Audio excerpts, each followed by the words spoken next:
आज दिनांक 6 डिसेंबर दीनदलितांचे कळवळी, अस्पृश्यता उद्धारण, ज्ञानाचा अतंग सागर, भारतरत्न महामानव डॉक्टर बाबासाहेब आंबेडकर यांचा महापरिनिर्वाण दिन आणि या महापरिनिर्वाण दिनानिमित्त आपण आज या ठिकाणी त्यांना विनम्र अभिवादन करणार आहोत। मी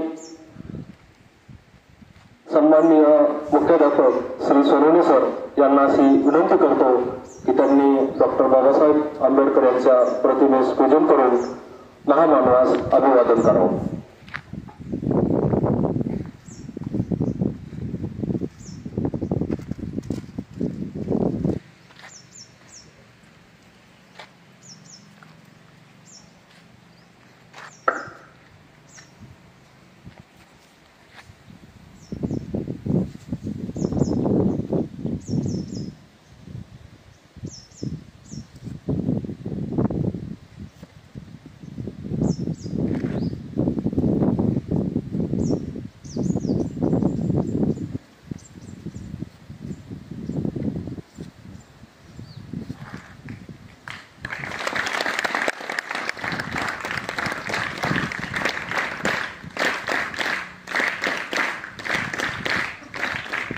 सर्व शिक्षक वृंद यांनाही विनंती करतो की त्यांनी प्रतिमेस अभिवादन करावं।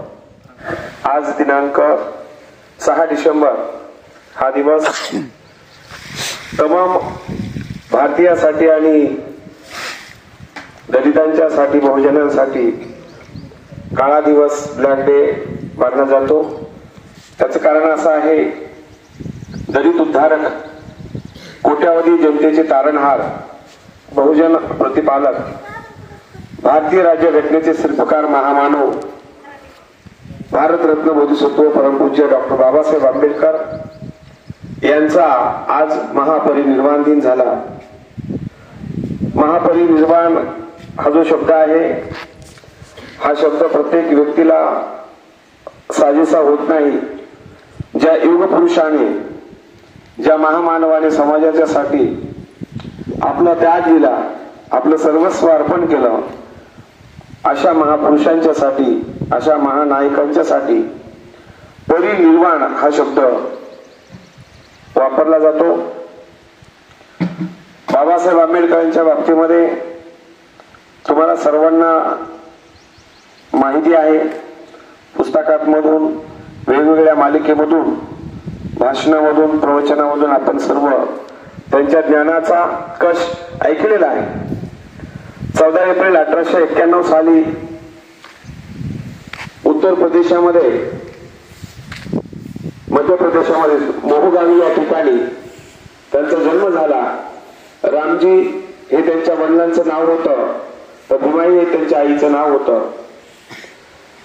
बालवयातच आईचं छत्र हरवलं आणि बाबासाहेब अर्थात भीमराव त्या काळी, म्हणजे त्या वेळचे बुवा, हे पोरके झाले आणि आत्या मीराबाईने लळा लावला आणि फार सुंदर असं त्यांचं संगोपन केलं। म्हणून पुढे रामजी बाबांनी, रामजी सपकाळ हे इंग्रजांच्या दरबारी सुभेदारी पदावर नोकरीला होते आणि नंतर बाबासाहेबांना वेगवेगळ्या फिलॉसॉफीच्या माध्यमातून, वेगवेगळ्या स्कॉलरशिपच्या माध्यमातून त्या काळामध्ये शिक्षण मिळालं। शिक्षणाचा आणि जीवनाचा इतका खडतर प्रवास होता की ते आपल्याला 1 तासामध्ये, अर्ध्या तासामध्ये, 10 मिनिटांमध्ये न संपणारा असा त्यांचा इतिहास आहे। त्यांच्या जीवनामध्ये फार मोठी ट्रॅजेडी झाली, शोकांतिका झाली, परंतु बाबासाहेब एक पाऊल सुद्धा मागे हटले नाही, कारण त्यांनी ठाम निर्धार केला होता की मला या समाजाचं परिवर्तन करायचं आहे। त्या काळामध्ये लागलेली जातीयतेची कीड, चातुर्वर्ण व्यवस्था, आर्य, क्षत्रिय, शूद्र, वैश्य अशा 4 वर्णामध्ये समाज विखुरलेला होता। अंधश्रद्धा प्रचंड पसरलेली होती आणि म्हणून त्या विरोधामध्ये बंड ठोकून, मग ते काळाराम मंदिराचा सत्याग्रह असो, महाडच्या 14 तळ्याचा सत्याग्रह असो, या सर्व गोष्टीवर बाबासाहेब आंबेडकरांनी अभ्यास केला, मात केली आणि या देशाला सुंदर असं 2 वर्ष 11 महिने 18 दिवस सतत 32 घंटे एका जागेवर बसून जिथं वेळ मिळेल त्या ठिकाणी संविधानाची निर्मिती केली. 395 कलमाचं संविधान या देशाला अर्पण केलं आणि सुंदर अशी लोकशाही या देशामध्ये अस्तित्वात आली. 26 जानेवारी प्रजासत्ताक दिवस आपण साजरा करतो. त्या दिवसापासून या लोकशाहीमध्ये भारतीय राज्यघटनेची अंमलबजावणी करण्यात आली आणि हा देश जगातला सर्वोत्तम आणि अतिशय सर्वात मोठी लोकशाही गणतंत्र प्रजासत्ताक राष्ट्र म्हणून उदयाला आला. या मागे अर्थातच अर्थतज्ञ, राजतज्ञ, समाजतज्ञ बाबासाहेब आंबेडकर हे एका विषयामध्ये पारंगत नव्हते, तर त्यांनी वेगवेगळ्या विषयामध्ये पारंगत असा अभ्यास केला, खूप अभ्यास केला.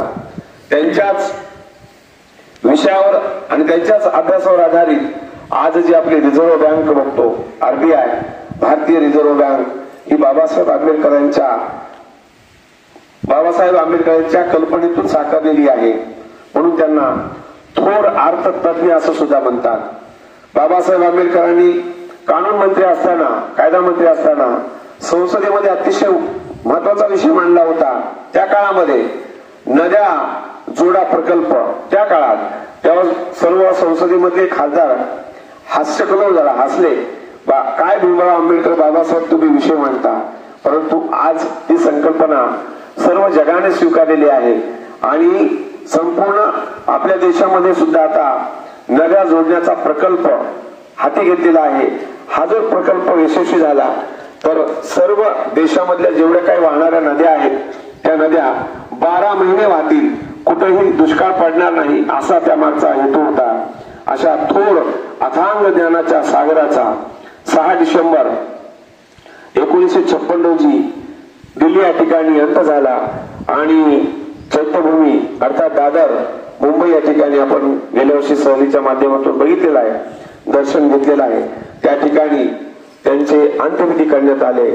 त्या निमित्त आपल्या शाळेमध्ये आपल्या शाळेचे सन्माननीय मुख्याध्यापक श्री सोनवणे साहेब आणि सर्व शिक्षक वृंद, शिक्षक कर्मचारी बंधू, विद्यार्थी या सर्वांनी बाबासाहेबांना अभिवादन केलेलं आहे. हे पुनश्च एकदा या थोर महात्म्यास कोटी कोटी प्रणाम करतो आणि थांबतो. जय हिंद, जय हिंद, जय महाराष्ट्र.